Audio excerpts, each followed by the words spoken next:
Hey everybody, today I'm going to be reviewing this new bike light that I just got in the mail today. It's a brand called Newboler. It actually has quite a few lumens, 10,000 lumens to be exact. Description says on the website that it can provide a range of 400 to 800 meters, so I definitely want to try it out in the nighttime. It does have excellent battery life. I'll have to test that out as well, as it says it can do up to 9.5 hours in some of the modes. And so we'll see how it works out at nighttime. But for now, I'm going to go ahead and do some unboxing here. Okay, so it comes in a decent sized box to hold everything in. And we have the instructions here. I'm not big on reading instructions, but I'll just toss that aside for now. So it looks like we have several components here. This is a fairly large light compared to a lot of the other lights that I'm used to. Kind of see it has a series of, I believe that's 9 LEDs out in the front. I'm going to take this off here. Looks like we have a power button up here at the side. I'm just going to turn it on and see what it has on here. 730, I guess that's the different settings that we have. Bright setting, I'm assuming this is full of power. 7 hours 30 minutes, 7 hours for even brighter power, 4 hours and 30 minutes for the highest power, and 9 hours on this flashing mode. So it looks like it may be fully charged, but I'll plug it into, I believe it's going to have a display of how much percent is on. It does, let's see, come with a couple of mounting brackets. We'll see how this comes together. Obviously these parts are going to go on the bike, and this is going to be, the top part's going to be for holding the light on.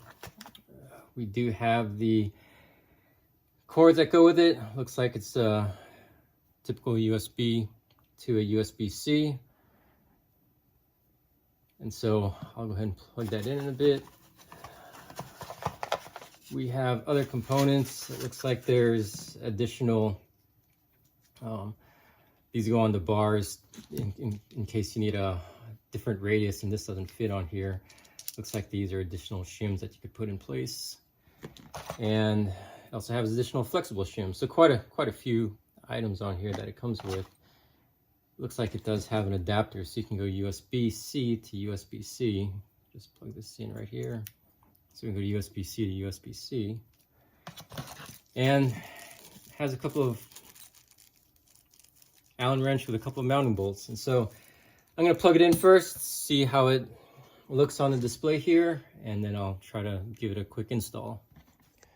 Okay, I went ahead and plugged the unit in, and you kind of see it came fully charged. It's at 100% coming from the factory.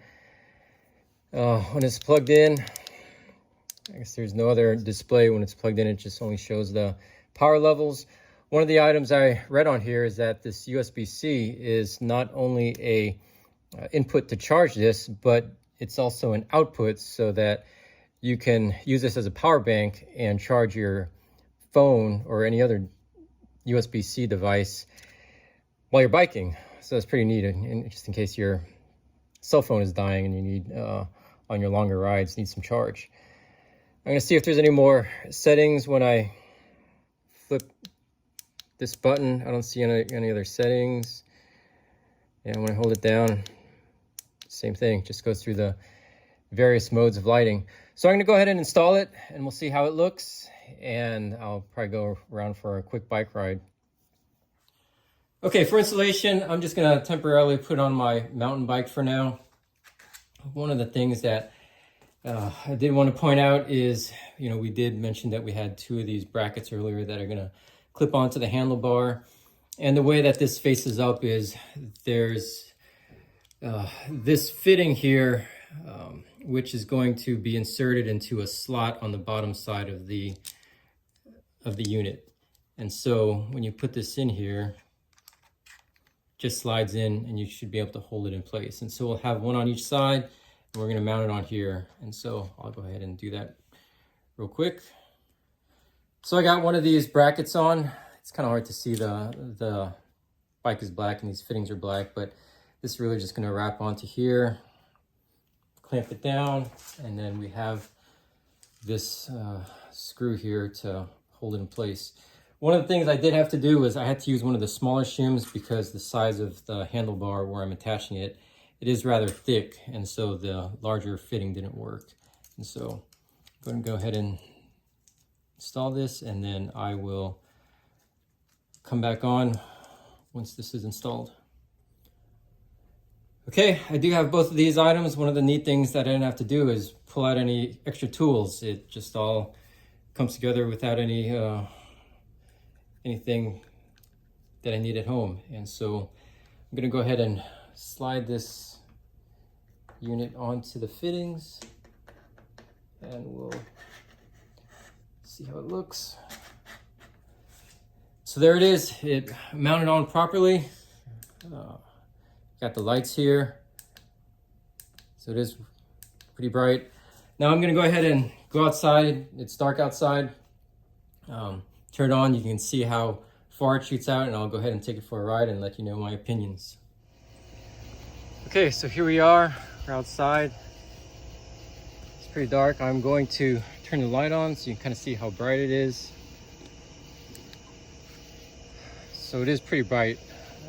That is on the lowest setting. I'm gonna bump it up to the highest setting here. And I'm also gonna turn the car lights on so you can get a comparison of how this light compares to the car light. So there's a higher power setting, and that is the highest power setting right there. There's the flashers. And I'm gonna go ahead and turn on the car lights now, so you can kind of see if this bike light is much stronger than the car lights. Okay, so I have the car lights on right now. I'm gonna go ahead and turn the unit on. You kind of see it brightened up quite a bit. And this is very bright. I'm gonna turn on the high beams now, see how that compares. Okay, these are the high beams from both of my cars. I'm gonna go ahead and turn the light on. You kind of see it does brighten things quite a bit more. And I'm gonna get a front view so you can get a better understanding of how bright this light actually is. And here's how the light compares to two of my cars. You kind of see that it is a very bright light. It might even provide better light coverage than what my cars provide. And here's how it compares to the high beams on both of my cars. So here you are, I'm just strolling through the neighborhood, and I am able to see quite a bit in front of me. And so this is probably a bike light that I could use, because it does give coverage not only in front of me, but it has some wide angle coverage as well. And so I'm going to try some of the other modes just so you get an idea of how bright it is with the other modes. So this is the brightest mode, and this is very bright. The other mode was more of a wide angle mode. I'm just getting to the darker area here, but you can kind of see that it does provide pretty good coverage, because I could see, there's a stop sign right over there. It does light up from quite a distance away. And so yeah, this is definitely a bike light that I think I'll be using here in the future. If you enjoyed this video, can you please smash that subscribe button? It would really help my channel out.